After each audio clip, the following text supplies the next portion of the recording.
샬롬 샬롬 샬롬 샬롬. 하나님 사랑합니다. 여러분 주 안에서 사랑합니다. 21장 25절 말씀, 마지막 말씀이죠. 그때 이스라엘이 왕이 없으므로 사람이 각기 자기 소견에 옳은 대로 행하였더라. 옳은 대로 행했어요. 과연 누가 왕일까요? 스웨덴의 조각가 밀레스 하나님의 손이라는 조각품이 있습니다. 북유럽 여행을 하신 분들은 아마 보셨을 수 있는 그런 작품이에요. 벌거벗은 한 남자가 큰 손바닥이 서서 하늘을 응시하고 있는 모습입니다. 어떤 의미가 담겨 있을까? 하나님이 인간을 창조하셨다는 것, 그리고 인간의 운명은 하나님의 주권에 달려있다는 것, 그것이 손안에 달려있다는 거죠. 예전에 그런 광고 있었어요. 내 손 안에, 이 손 안에 있습니다 라는 그런 광고, 아주 유명했었던 그 광고가 생각이 나네요. 이 조각품을 보면서 성경 구절 두 개가 생각이 나는데, 하나는 시편 127편 1절, 야훼께서 집을 세우지 아니하시면 세우는 자의 수고가 헛되며 야훼께서 성을 지키지 아니하시면 파수꾼의 깨어있음이 헛되도다, 이렇게 말하죠. 인간이 아무리 힘쓰고 있어도 하나님이 도와주시지 않으면 허사라는 겁니다. 인생의 생사화복이 하나님의 손안에 달려있다는 것을 증거합니다. 또 하나는 요한복음 15장 5절이에요. 예수님의 포도나무 가지 비유하신 말씀, 나는 포도나무요 너희는 가지라. 그가 내 안에 내가 그 안에 거하면 사람이 많은 열매를 맺나니 나를 떠나서는 너희가 아무것도 할 수 없습니다. 인간이 제 아무리 잘났다고 해도, 제 아무리 열심히 산다고 해도 인생 만사는 하나님의 손에 달려 있어요. 말하자면 하나님이 우리의 주인이시고 왕이시라는 거죠. 이런 사실을 인정하며 사는 것이 바로 우리가 신앙생활을 잘하고 사는 길이죠. 인간은 본질상 죄인으로 하나님을 주인이나 왕으로 모시고 싶어하지를 않아요. 스스로 주인이 되고 왕이 되고 싶어합니다. 본래 인간은 하나님을 주인과 왕으로 모시는 의존적 존재로 창조가 됐어요. 그게 가장 복된 인생인데 거기서 뛰쳐나갔죠. 아담과 하와가. 인류의 타락 사건이 창세기 3장에 기록되어 있습니다. 인류의 시조 아담과 여자가 하나님이 금지하신 선악과를 따먹음으로 범죄하고 타락했죠. 선악과는 하나님과 인간의 관계를 표시하는 상징이에요. 에덴 동산에 먹을 게 지천인데 굳이 그것을 따먹는 것은 하나님의 주권에 도전합니다. 사단이 그들에게 접근해서 유혹할 때 던진 말 중에 결정적으로 그들을 자극한 게 뭐예요? 너희가 그것을 먹는 날에는 너희 눈이 밝아져 하나님과 같이 되어 선악을 알 줄 하나님이 아심이리라, 이렇게 말하죠. 여기서 핵심은 하나님과 같이 되어. 그러니까 아담과 하와가 선악과를 따먹는 것은 스스로 주인이 되고자 함이었다라는 거죠. 이게 죄의 본질입니다. 선한 주인이 하나님을 그 선한 주인이신 하나님을 잘 따르면 최선의 인생을 잘 살아갈 수 있는데 그것을 스스로 파괴하고 말았어요. 그 모든 인간이 같은 길을 걸어가다 종국에는 멸망하게 됩니다. 이렇게 해서 깨져버린 관계를 회복시키기 위해 이 세상에 오신 분이 바로 예수 그리스도이시죠. 인간의 죄를 대신해서 십자가에 피 흘려 죽으시고 이제 믿는 자들의 죄를 사하시고 의인으로 인정하세요. 의인은 어떤 사람이에요? 한자 안에 뜻이, 깊은 뜻이 있어요. 많이 항상 보면 우리 한자를 잘 몰라서 그렇지. 의의 부수가 양자예요. 그 아래에 아자가 있죠. 의자를 가만히 들여다보면 내가 순한 양이 되어 하나님을 주인으로 모시고 사는 것이 곧 의인의 삶이고 신앙생활의 본질이라는 거죠. 근데 죄성을 가진 인간은 계속 하나님과 그 아들 예수 그리스도를 주인으로 인정하지 않으려고 해요. 세상 사람은 물론이고 믿노라 하는 성도들조차 그런 성향을 갖고 있습니다. 신앙생활을 한다고 하면서도 자꾸 자신이 스스로 왕이 되려고 합니다. 그게 바로 인생 실패의 원인이라는 것. 본문에 보면 그런 사실이 기록되어 있어요. 주중전도, 예, 본문은 사사시대 이야기예요. 사사시대는 이스라엘이 출애굽 가나안 땅에 정착한 후 정확하게 여호수아 사후부터 사울왕 즉위 직전까지 약 340년 동안을 가리킵니다. 1390년부터 1050년까지 간헐적으로 사사저지라고 하죠. 재판관이죠. 예, 불리는 지도자들이 나타나 이스라엘을 통치했어요. 그죠? 가장 암울했던 시대로 흔히 암흑시대다 이렇게 말합니다. 그 시대의 모습을 단적으로 묘사한 부분이 바로 오늘 본문 25절입니다. 그때 이스라엘에 왕이 없으므로 사람이 각기 자기의 소견에 옳은 대로 행하였습니다. 그 시대는 한마디로 왕이 없는 시대에 동일한 표현이 사사기 곳곳에 등장하죠.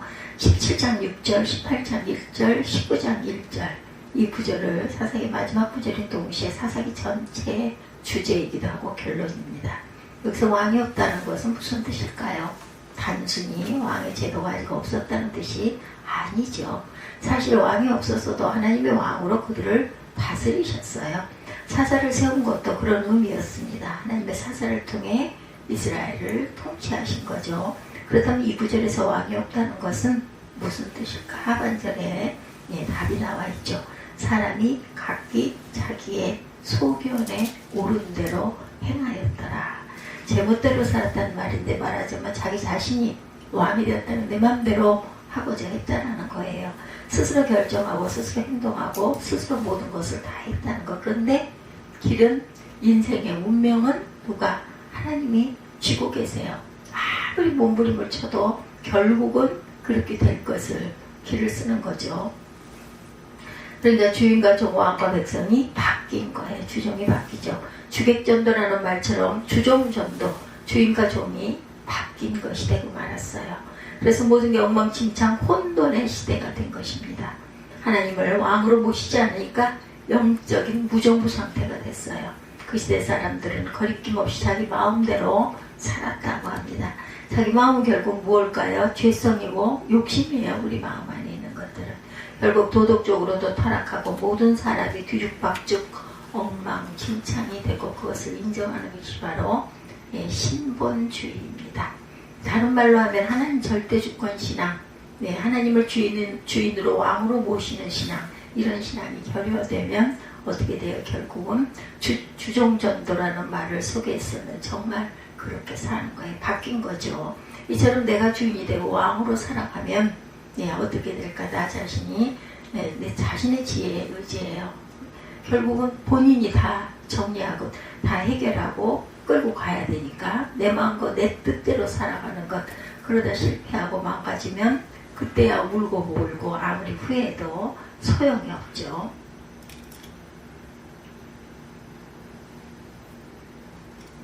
아무리 후회해도 소용이 없어요. 주여 하며 부르짖습니다. 119 구조대원을 부르듯이 부릅니다.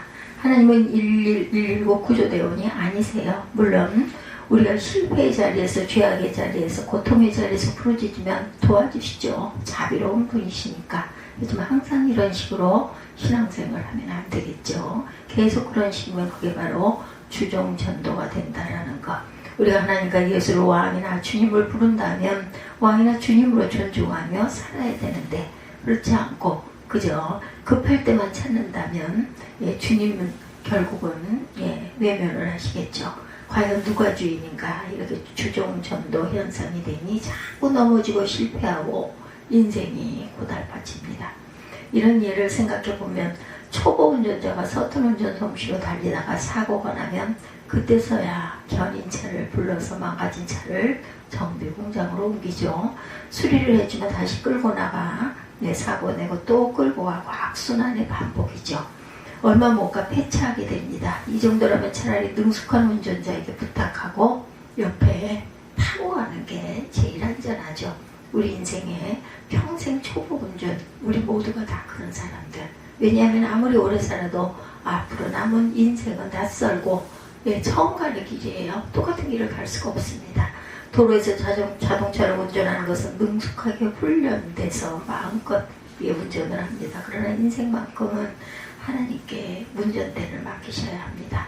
인생에 관한 한 자존심을 내세워서는 안 돼요. 겸손히 나 자신을 낮추고 주님을 높이는 주님 존중의 그런 마음, 주존심을 내세우고 가십시다. 반드시 승리합니다. 결코 잘못되거나 손해 볼 일이 없어요.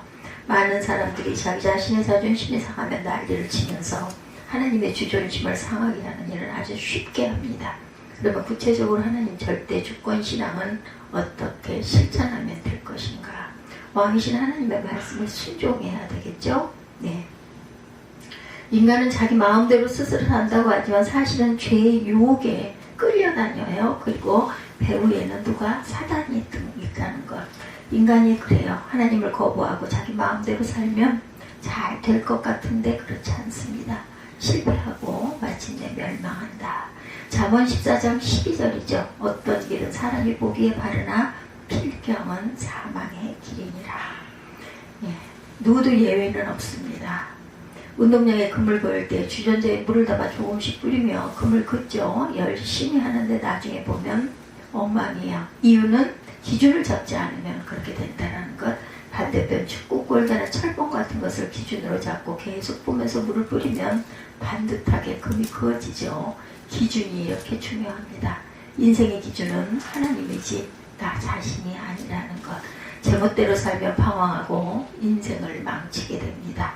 이래서 내로남불이란 말이 나오죠. 내가 하면 노맨스고 남이 하면 불륜이다. 나는 무조건 옳고 남은 틀렸다는 거예요. 그 나 중심으로 이해를 하게 되고 나 중심으로 그죠? 감싸서 생각을 하죠.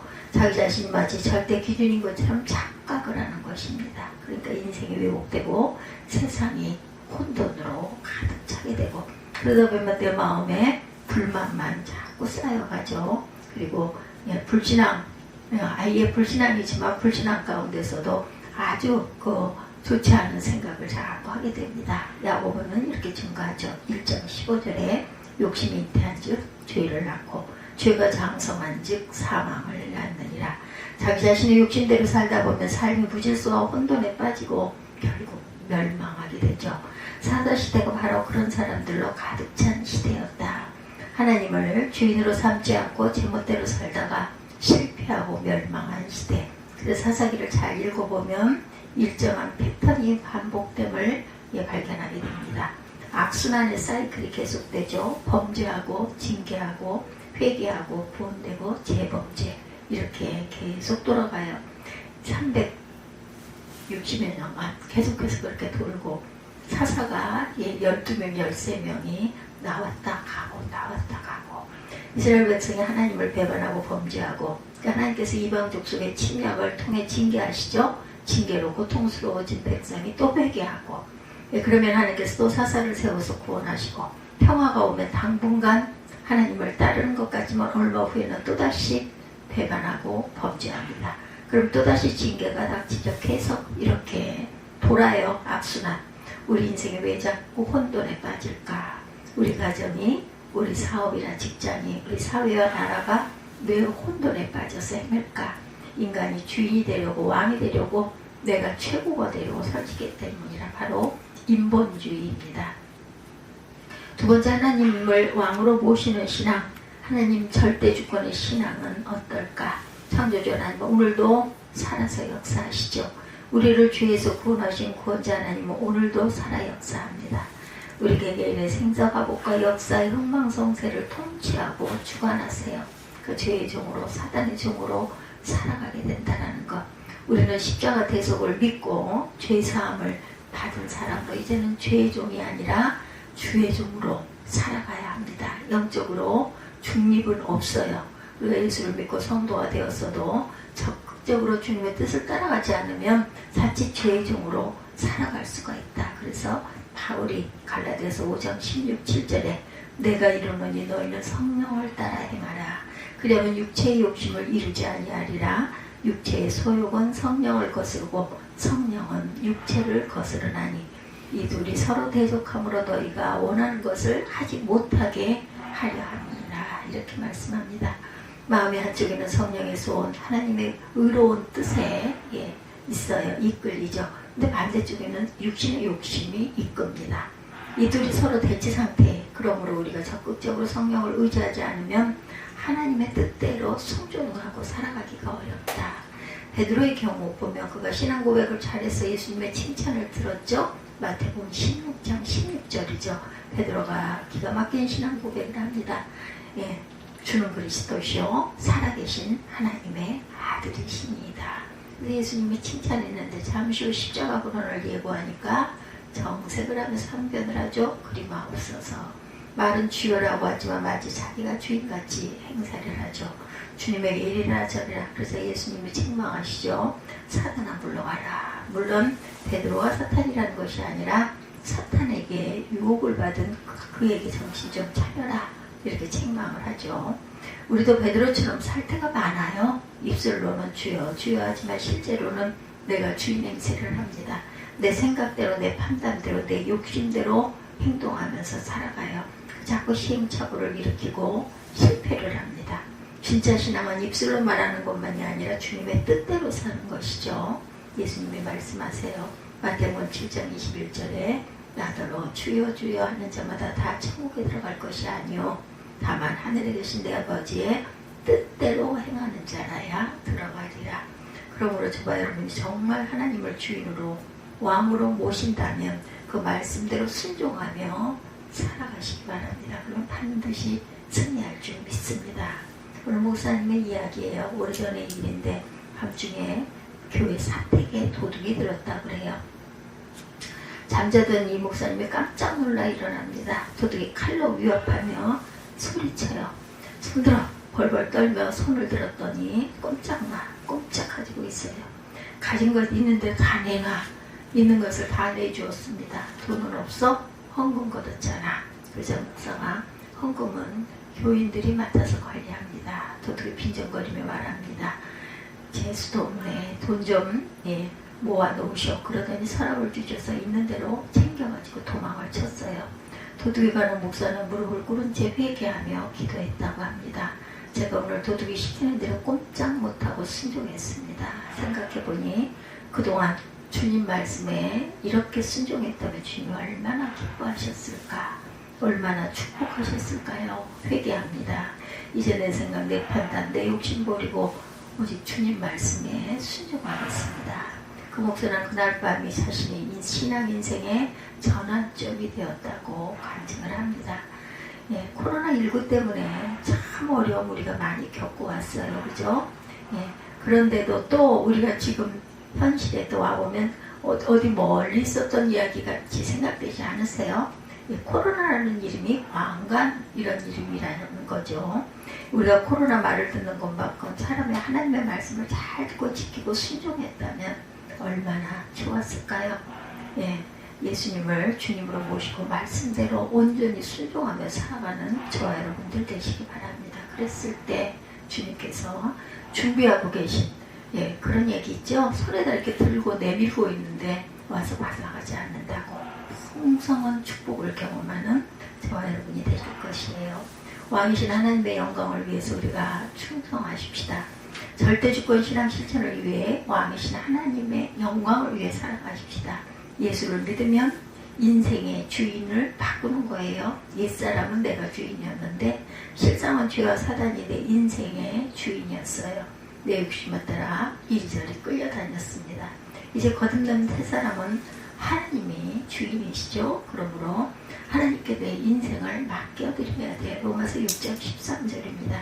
또한 너희 지체를 불의의 무기로 죄에게 내주지 말고 오직 너희 자신을 죽은 자 가운데서 다시 살아난 자같이 하나님께 드리고 너희 지체를 의의 무기로 하나님께 드리라.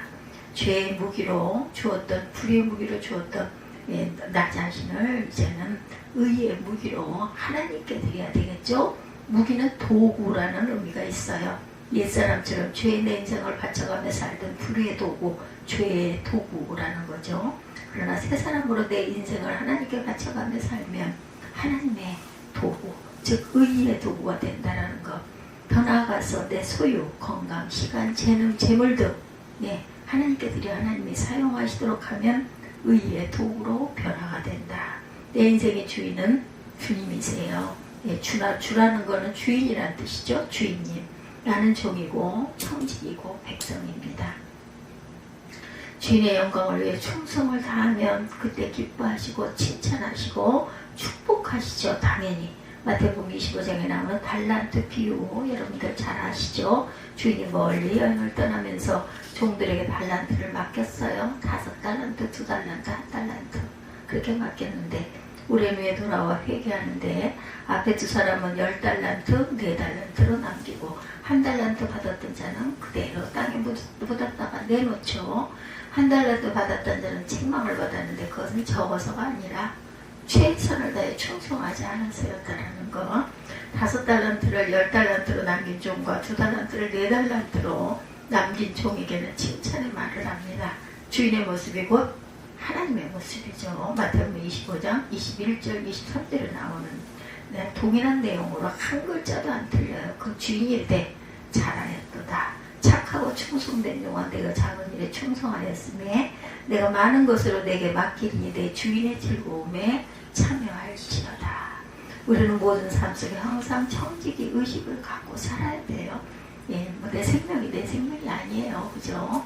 하나님이 아직 너 이렇게 좀 하고 힘을 내고 살아라 하시니까 아멘 하고 살 뿐입니다. 오너라 그러면 그대로 놓고 가야 돼요. 하나님의 주인이고 나는 매니저. 그럴 때 충성을 다하고 정직하게 살 수가 있어요. 그리고 하나님께 맡기고 평안히 지낼 수 있습니다. 스트레스도 확 줄어들어요. 하라는 대로만 하면 되니까. 내가 할 수 있는 게 이거밖에 없는데 뭐 어떻게 더 할 수 있겠어요? 그러니까 어때요?